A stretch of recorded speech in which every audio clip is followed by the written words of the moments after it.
Welcome to the Home Building Hub, your essential podcast guide to building your new home. Hosted by industry experts Colin Bischoff and Darren Brennan, this conversational podcast will help better educate you about all things new home building so you can avoid costly mistakes and enjoy your building experience to the fullest, no matter which home builder you choose. Hey there, folks, and welcome to the Home Building Hub. You're with Colin, co-host with Darren Brennan, as always. Today we're going to talk about the new regulations and more so, they've just been released just over a week ago here in Victoria. We're going to talk about what we've learnt so far. And there's a couple of things, whether you're from the industry trying to work your way through it or as a buyer out there, just trying to get your head around how it works, what's included, what's not included, will my house comply, all those things and all those questions. We're going to reveal the top 5 things that we've learned so far. And obviously this will be something that changes, goes a little left and a little bit right. We'll continue to update you. I think, Darren, will be a good idea with the things we're learning, because I can assure people, for one thing, no one knows 100% categorically how this is going to work in terms of some of the key factors and requirements. So good morning, Darren. How are you today, buddy? Morning, mate. Yeah, going well, thanks. I think a great episode to sort of chat about. This is, I've been in the industry nearly 20 years, and this is the single biggest change to the industry over that period of time. So you've got to expect some learnings along the way, and I know it's a mad scramble out there for most builders with this.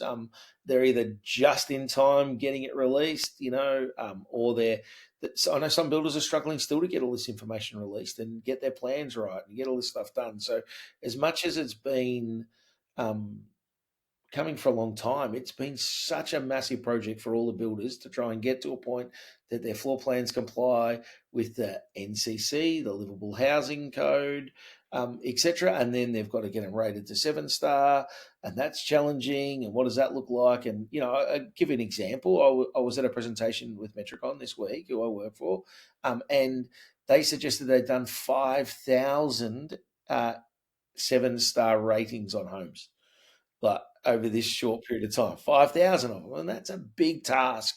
You've got to key in all this data about each of those floor plans to come up with, into the software to find out if the house is going to comply. And then when it doesn't, you've got to go back and do it again after you've made changes.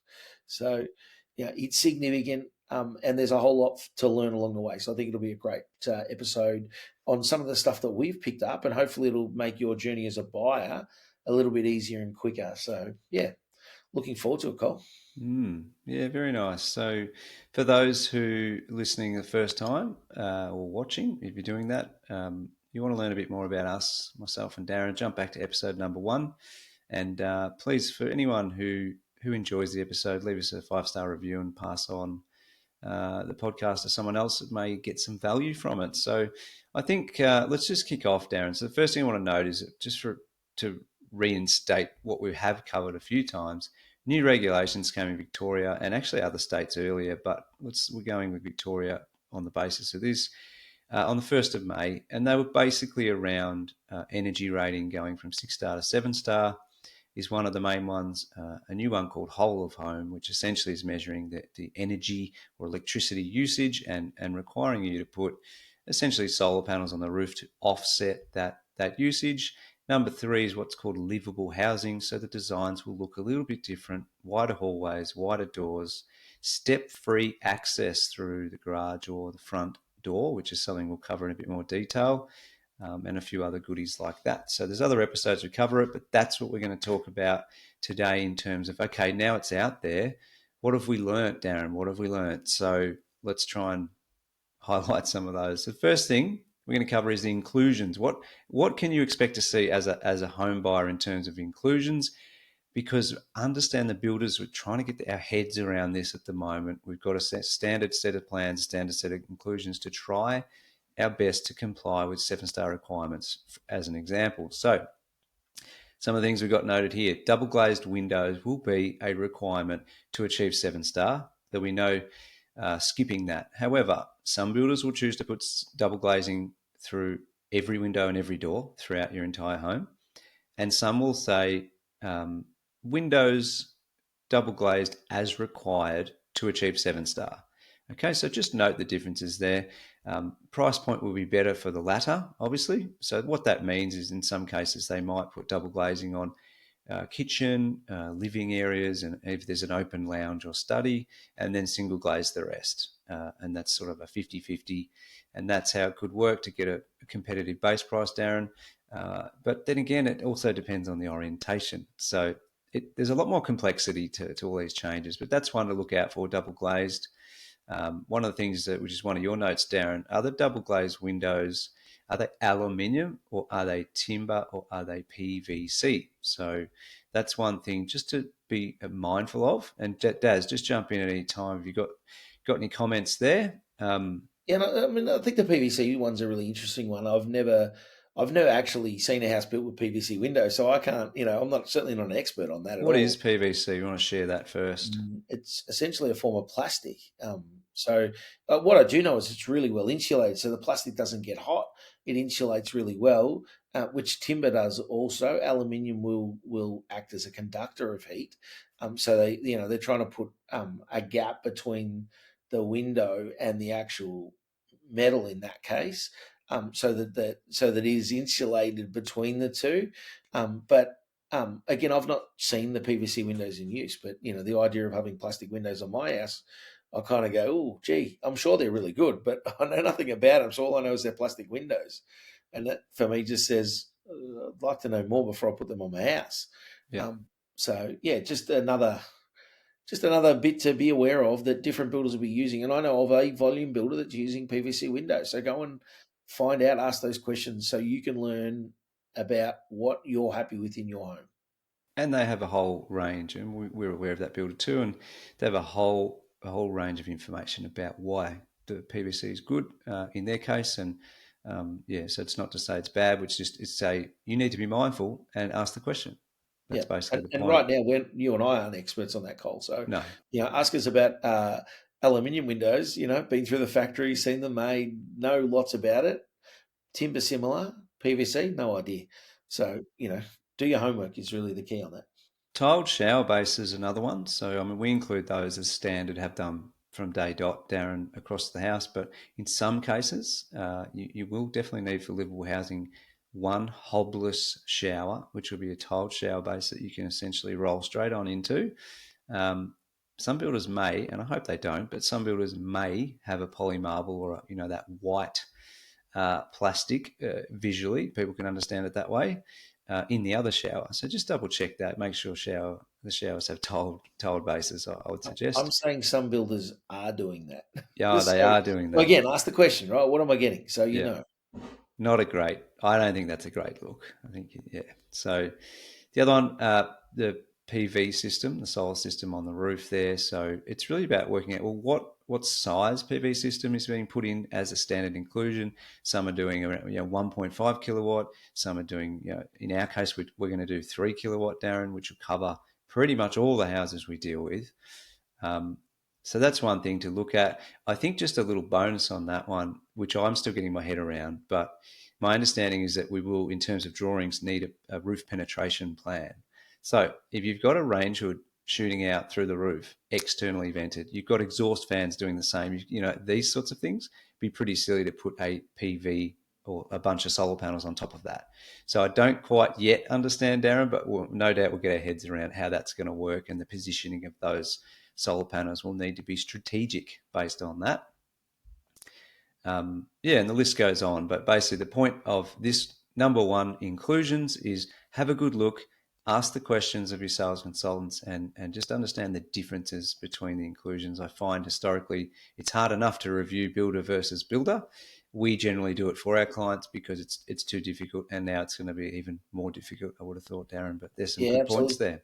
One tip on that, Cole, I've been using AI, so ChatGPT, to compare inclusions, and it's really good. It does a much better job than I can do in a much shorter time frame. So just, if you're happy using that sort of platform and you want to be able to get a really quick outcome, upload into ChatGPT or into one of the other AI that'll help you and do that comparison. It does a really, really good job. I'm not saying it's foolproof, but it's certainly much quicker than I am, and I'm not foolproof either. So it gets most of them, does it? What prompt do you put in for that? So I've literally uploaded the two different specifications, and then I've actually just asked it to compare and give me a list of the differences, and it'll Cool. spit out the differences, which Yep. is great. So Very nice. Number 2. number two is orientation, and we know this is always going to be a big one. So which way the house actually faces. North facing lot. So if your house is facing north, is going to be very difficult, if not the most difficult orientation, depending on the floor plan. Right. So again, different floor plans will work better in different orientations. So if you have a north facing lot, I'd be suggesting look for a home that has a living area spanning across the middle of the home. So it could be kitchen, dining on one side with a big open area across the middle of the home with living on the other. If you've got something like that, that's going to be a great outcome potentially for a north facing lot. I think the other one to consider too is if you've got an outdoor room or an al fresco and it's facing south, again, that's going to be challenging. So what I've seen, and at Metricon, on a number of our particular bigger plans that we knew were going to be challenging, we've now started to include outdoor rooms where they may not have been included, so that we've picked up the 7-star in the worst case orientation, and we know it's more likely going to work, right? And we've had to modify the floor plans, etc., to suit. But now, some of our houses have gone from 45 to 47 squares. For example, there's one I was looking at yesterday. And it's now got an outdoor room included that it didn't previously, because it's easier to rate the total home than add that on and find out it doesn't work. So, it's just talk with your builder. What's my likelihood? What's the impact of this? So that shading on a south facing, because the outdoor room is going to shade that south facing windows and doors, is going to have a significant impact on the 7-star compliance. So, Yep. Understand that, talk to your builder, ask more questions, hopefully. And again, there's a fair bit to learn here. So builders reps sitting in the garages or on the phone that you're talking to may not have the answers to this yet. So they may need to go away and seek some advice from their technical team or from their energy radar to understand, is that going to be buildable? So be patient, I guess, is with that, because there will be some mistakes made along the way, and we don't want that as an industry. We want people, the customer, to be feeling really well informed and educated, and know that what they're buying is going to work. But there's going to be a bit of that along the way. So just be patient, I guess. There will be some errors along the way. So, yeah, we do ask buyers to be patient, and boxing people into a corner to, yes, it will, or no, it won't, is not going to help. The reality is every term and condition will have a get out clause for a builder, because there's some unknowns here. So Yeah. please be patient, understanding the builders and the reps will be doing their absolute best to get you a price that reflects what will comply. But as we learn a bit more about this, you just have to understand that some houses facing a certain orientation will work and some won't. Yeah. So that's not something we've had to face before, Darren. So please, guys, please be patient. The next one is really about what you see in terms of marketing plans or brochures and designs on websites and in collateral, marketing collateral. It's probably more around, like, don't be fooled by it being the be all and end all. That's going to work the way it is. The builders have to do something, and they have to come up with a standard plan that they believe will fit. Probably back with the inclusions one we didn't mention, Darren, was, are you getting guaranteed 7-star based on all orientations, or based on the worst orientation, or based on just one orientation? Okay, so the difference there, and again in line with this marketing plan discussion, is if your builder says we're giving you a base price to achieve 7-star based on any orientation, any plan, any orientation, that's good confidence and comfort for you. I have seen a couple of standard inclusion lists, Darren, show a floor plan and then the list that represents that plan, it actually says to one orientation, which basically means they've given you a cheaper base price because they've got a nice orientation, and then they're going to charge you a bit more later. Okay, so just please don't be fooled by those things and go through the inclusions. In the case of the plan itself, ask your builder for a full set of drawings. See if you can get some elevations to see what the window sizes are going to be, because window sizes are pretty influential in the 7-star rating or the energy rating, and any changes to those can then impact, of course, the outcome. So I think again, that's a big one too, Cole, because you're going to find particularly rooms like bedrooms, bathrooms, with a lot smaller windows than what they would have had previously, even Mm. some living areas that aren't facing the street. So obviously you're going to see a facade image, and that'll normally have the biggest windows. But you might find in a living area where you would have had a window that was, say, 1800 millimeters high, that might be 1200 millimeters high now. So they've reduced the glass by about a third by doing that, and that's really important to getting that energy rating. But you may not know, and it could be on display showing an 1800, but you're only going to get a 1200. So you're expecting something and get something else. It's just worth asking that question. Yeah, it leads into that, I guess, the last point in marketing plans and also display homes and houses that you walk through. Understand that they're all going to be built realistically. Most will be built with the old regs. Some will be built with the new ones. But again, like the age-old issue of what do I get when you walk through a display? The number one question is, well, how much is it as displayed? It's like, well, what do I get as the standard plan? Is actually what you want to be trying to get your head around. So display homes are rightfully specced up in most cases, and they're there to present. They're aspirational, Darren, I suppose, is Absolutely. most of the strategies. Our business is the opposite. We actually rent out clients' houses and show reality. That we use that as a way of getting people across to join us. But the truth is, most of the display villages you'll walk through, you just want to get a better understanding from the sales consultant. Well, okay, this is beautiful, but what's the standard window? What's the standard design going to give me? For sure. So it moves into the next one, which is structural changes. That's going to have a massive impact, and we might have a differing opinion here, Darren, a little bit. But yeah, you kick off with structural changes. My personal thoughts are on it. Um, if you can avoid the structural changes, and that's been my thoughts well before these times as well, to be fair. If you can avoid using a red pen, I'd be suggesting avoid using a red pen, because you're going to be more known of the outcome, right? So you're going to know that if the house complies in all orientations already, well, the house is going to comply. If you start adding a red pen and changing the home, then there's no guarantees that house will comply. Depending on how the builder handles that, and that's probably down your path, Cole, where you guys are at, is some builders will be able to get you an answer pretty quickly. Other builders might not be able to get you an answer for weeks, if not months, depending on how their own process works, right? So you may have this design you want to work with, you want to try and change, and then not know whether you can actually build that. And then months or weeks later, find out that, sorry, we can't actually build what you want because it won't comply. And, the sales consultant in most cases won't know that. They just won't have the ability to know that. In due course, they might build up a bit of a knowledge as to what does and what doesn't work.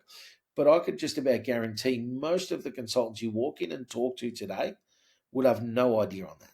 It's just not what they've learned so far. So time will help in that. And Cole, obviously we were talking a bit about with you guys. You guys had sort of encouraged changes because that's a bit about what you guys actually do, and that's part of your business model, I guess. So and there'll be other businesses like that, right? It's I don't know the right term, bittersweet in a way. So I have been an advocate of no changes for many, many years in my time at Volume Builders. And the reason for that is because I've seen people make changes and errors occur when changes are made. And I've seen the actual great outcomes of not changing a floor plan and leaving it the way it was designed, not only for, By an architect or a highly yeah, skilled by someone who's craftsperson. qualified, yeah. Yeah, correct. That's my view. Not sure the mechanic down the road's good at building, designing houses, but he likes to think he is. Well, we do find everyone's a bit of a design expert. They just want to have their touch on the design. But so the one benefit, really, well, there's many, but if you don't make structural changes, your house will be built quite efficiently because it's the supervisor gets the plan, for example, and goes, "Yep, I know what plan that is. I've done it 100 times." Alternatively, if you butcher a design completely to it's not even close to what it was, they'll look at it and they'll be like, "Oh, okay, that's a bit different." You're encouraging errors and mistakes. Now, there are people like us though who do welcome that. And what I mean is, if we've got a standard plan on a standard block, you probably don't need to make 12 structural changes to that. So I wouldn't encourage that. What I would say, Darren, is that there are some of us who aim to have a solution for those clients out there who have a bit of a tricky block, maybe a pizza-shaped block, a regular we call it, or a block that has a substation. These solutions can be provided by a company like ours, and we actually relish that. We get a concept plan done within a couple of days, and we get it back to the client. It looks really professional. It complies. We've got a custom rate for a base price, and it works really well for us and a differentiator. Now, in the current environment with the new regs, it's going to make it more challenging to do that. But I think for us, we see opportunity there to provide solutions for people that most builders won't even bother looking at. Not saying we'll have it perfect on day one, because we won't, but we will go through that process and learn a bit more. Cole, with those changes, it does fall back into, for example, you need to have enough room in front of a toilet for a turning circle for a wheelchair, right? That's part of the new regulation. So, and you need to have wider hallways. So if you start making changes thinking I want to chop and change this, your house may not even comply with that, let alone complying with 7-star. So it just gets tricky. So you want to make sure that if you are making these changes, that you're talking with the builder about those sort of items, and will this still be compliant? How, from that point of view alone, it'd be good if you don't know, it might not be 7-star, but you comply with the other bit. At least you're halfway there, right? So it's sort of working that way. The other thing that a lot of builders have, Cole, is predetermined changes, right? So they have a click on option, and they go, here, you want to make a change? Oh, you want to make a Jack and Jill bathroom. You want to have a bathroom that's accessible from 2 bedrooms. Great. Here's a click the button and it's available. There it is, already done.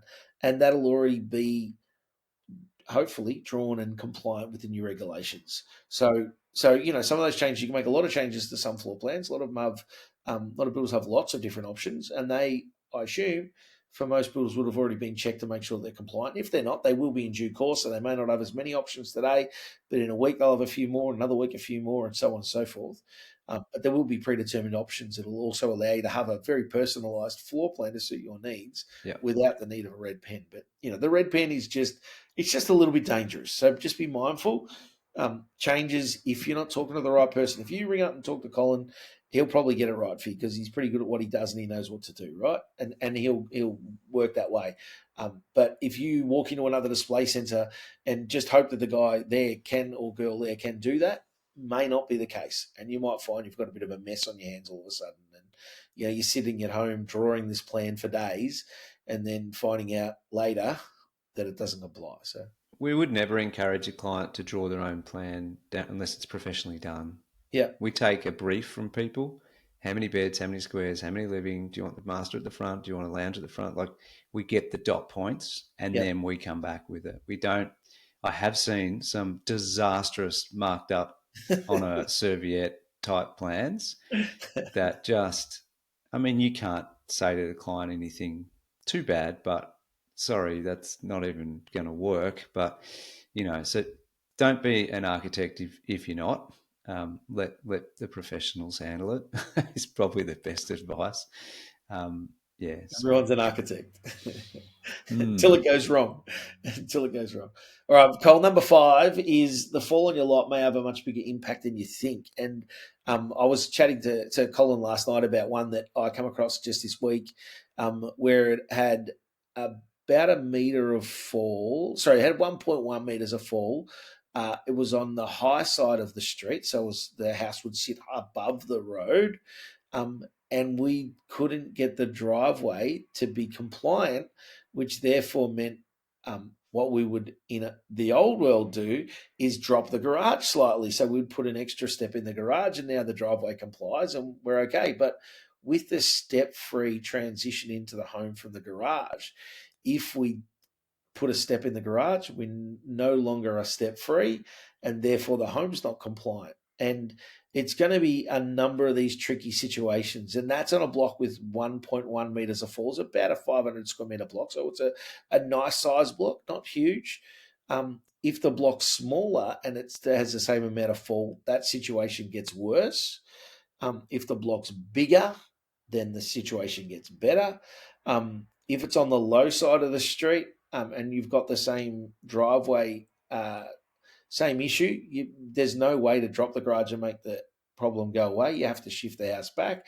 In this case, we were 500 mil off an easement at the back, so we were pretty tight anyway. There wasn't a whole lot of room to move, and so the need to have a step-free transition into the home is one of the requirements. You can have a ramp from the street to the front door with a 1 in 16 gradient. So what that means is it would fall 1 meter over 16 meters or rise 1 meter over 16 meters. If you're using your driveway into the garage and then transitioning from the garage into the home, for Metricon, we build at 1 in 6 driveway gradient. The regulation says you can build at 1 in 5, meaning 1 meter over 5 meters. So if your house is 5 meters back and the floor of the garage is 1 meter above the ground or 1 meter below the ground, where you transition from the footpath essentially into your down or up your driveway. And it's a little bit confusing, I understand. But there's a fair bit of challenge in that, and I think that's going to be a really big one for builders to get their heads around. Not often is this addressed in the sales office. So when you talk to the sales consultant, they're not often addressing this. So this is going to be something they're probably going to have to look at. And so a bit of a shout out to all of our industry friends who are listening. Get across that, because you're going to disappoint some customers. In this case of the one I'm referring to, we're on the high side of the street. We've got 1.1 meters of fall. We could, as a builder, it's not our preference, chop away the land and cut into that land significantly, because this thing had a very flat platform above that. So at a meter high, it was very flat. It had only 10 centimeters of fall over the build platform. So it's perfect for building on, except we don't comply. We'd have to remove about 60 cubic meters of soil, is what I calculated, for us to be able to cut into the block, remove all that soil. It's got to go somewhere because we can't dump it on the block. There's nowhere for it to go. And then that comes at a significant cost. We've now chopped off what was already flat to make it work. The other thing you can try and do is go and apply for an exemption to that regulation, because some blocks just will never be able to comply. You're on the side of a hill, it doesn't work. And so there is an exemption available. Your building surveyor, so the builder's building surveyor, or if you've appointed your own, which you do have the right to do so, most people don't, but you do have the right to do so, will assess whether you are able to get an exemption. If you get an exemption, great. If you don't, in our case, and I don't have an answer on that yet, we've sent it off to the surveyor to get some information. My gut feel is the surveyor is going to say cut the block, because it'll work if you just cut it. And that would be okay. That's, but it comes at a significant cost. I'm going to say that cut, let's just call it a round number, 15 grand. That's 15 grand that customer wasn't accounting for. 15 grand they don't really care about, because they don't need step free, but the regulation says you now need to comply with that. So, it's going to be very, very tricky. My suggestion is any block with under a meter of fall should be okay. So if you've got under a meter of fall, you should be okay. Smaller the block, tougher that may become. Blocks over a meter, maybe up to 1.5 or 2, there's going to be options there that you can look at, and they're going to be the trickier ones, though, because you might be able to drop the garage and get an exemption, for example. Great, tick, you're now compliant. Blocks 2 meters and above, you'll get the exemption, I would suggest, in most cases, in which case, no problem, drop your garage, get it to work, do what the builder needs to do. You're probably going to be okay. But the other bit out of all this is builders use different building surveyors. They'll interpret those regulations differently. And so you may have two builders with two very, very similar situations and two very different outcomes, because the surveyor in one case says, we'll give you an exemption, and in the other case says, no, go and change the block, change the house, do whatever it needs to be done to make it comply. So that's going to be really tricky, I think, and I think that's going to be a real challenge. And any builder out there is going to need to look at how do they best identify that as early as possible, because the last thing you want to do is be weeks or months down the path and then find out you can't build the house. So going to be a tricky one, that one, Cole. I think we've all got a bit of learning in that, and I sort of, in this particular case, we got the siding done. Look, that's a really good siding. Look how good that block is. And then I saw the driveway gradient not working. I'm like, wow, hold on, what does that mean? I've got to really think about what. I don't think this complies anymore. We're going to drop the garage, and we can't do that. So yeah, and not everyone's going to pick up on that. A lot of builders reps would have no idea about dropping garages and how that's going to comply. So and they don't have the tools in the display home to be able to give you that information necessarily. Some will, some won't. So ask if they have that ability to see driveway gradients and stuff. If it complies, great, tick, just move forward and be happy. If it doesn't comply, ask more questions. What does this mean? How do I get an answer? If they don't have an ability to show you, rough rule, under a metre of fall, probably going to be okay. It's just a really rough rule, though. That's the Darren Brennan rule, and it doesn't guarantee that it's going to comply. But I'd be using that as a guide, right? Yeah. So, what about the block size, though, Darren? If you've got a small lot housing code one, which is a sub 300 square metre block, 10.5 by 21, and it's got a metre of fall in it, yeah, you're probably in trouble. But you could be. And my guess is you're probably in trouble. So you want to ask more questions. It's not that you are in trouble, just ask more questions. Again, could be, great. We've got our surveyors made it really clear in that situation, you'll get an exemption. Terrific, tick, drop the garage. If it's on the high side, fantastic. It's on the low side, that's got its own challenges itself, and you may not even be able to get the driveway gradient to work. So you may have to look at importing fill into the block, lifting the house. Significant costs in doing so. So there's challenges in that. Again, just to work with your builder, chat with them about it, ask more questions. If you've been and looked at the engineering plan because your block's not titled, it shows lots of fall, or you've got a title block and you go out there and it shows a bit of a slope, just chat to them about it and just be open to a conversation to find the right solution. I think this one is the most important out of the 5. And it's going to be the most damaging in terms of just uncertainty and price being applied for things that are unknown, I guess, at that time. So your example of pulling away 60 cubic meters, I think you said, of soil, like a sales consultant's not going to know to do that tomorrow. The information we're using is an engineering plan, which is basically a picture of your block with numbers on each corner. And those numbers tell us what the fall amount is from corner A to corner B. And the reality, though, is, Darren, to do that properly, you need a feature survey, which will tell you levels at every increment along the block, not just one corner to one corner. And quite often from the engineering plan that we use to the actual feature survey when the block is ready to go, it can vary, and that's another thing that could open up a bit of a Pandora's box. So I guess that's one our industry is going to have to get used to, and it's going to take some practice. And our salespeople out there, please don't be quoting things that you don't know the answer to. You best just go with the open, honest policy of, we need to confirm that. Yep. So there's a bit of a red flag here, and that's okay. We want to do what's right by clients, and in clients in return, please understand that fixed site costs up front is something that builders take risks on every day and have done for many years now. The gradient of driveways here is something new that we're going to have to get our heads around, and to determine whether the site costs will accommodate that, Darren, is one factor. Whether the house will comply is another one.